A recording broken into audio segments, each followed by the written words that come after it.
Hello mga ka-farmers, good morning.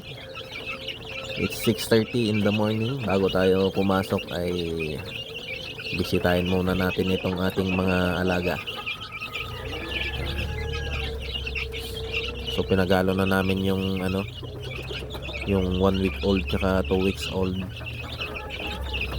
Kasi kailangan natin ng mga bagong brooders dahil nagsisipisaan na yung mga nasa incubator.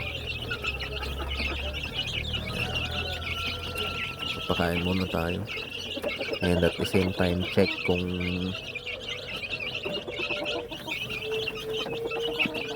healthy pa rin sila. And so far so good, ay healthy naman, wala pang senyales ng mga may sakit. So this time around hindi na tayo gumagamit ng ilaw sa kanila. Instead, nag-shift tayo into ceramic heater. So yung ceramic heater ay nandyan sa loob ng yung isang side po nitong aming brooder ay ito, layo, mas mababa, meron siyang kusot sa isang side. Yan, hindi ko mabuksan ngayon kasi nandito yung kape ko. So every 2 days to 3 days nagpapalit kami ng kusot niya. Marami naman kaming kusot dyan kasi may furniture shop si papa ko. Nandun naman yung isang brooder, may laman din, and nakakaipon na ulit ng mga itlog. And then yung aming mga inahin, may isang natapos si papa ko dyan, pintuan ng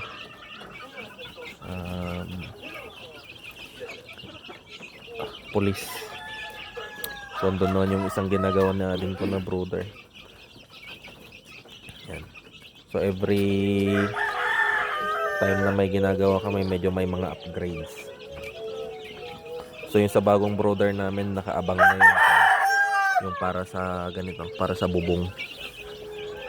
Yung para sa bubong niya nakaabang na. Nung una, yun yung pinaka first na brooder na ganito ang style.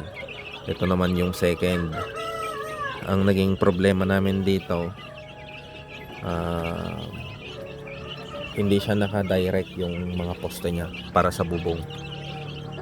Ayan.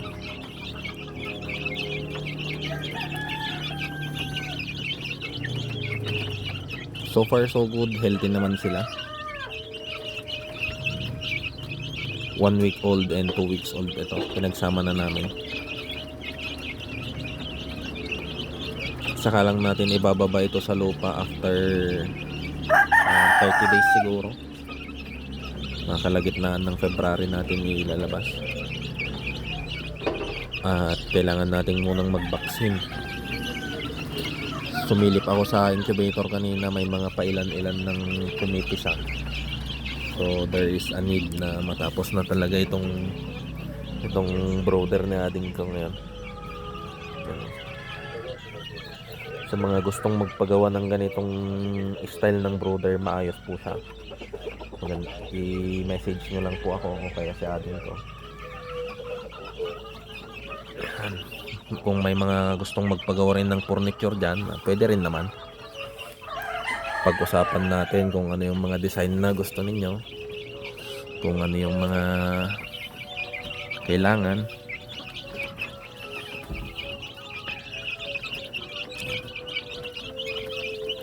Healthy.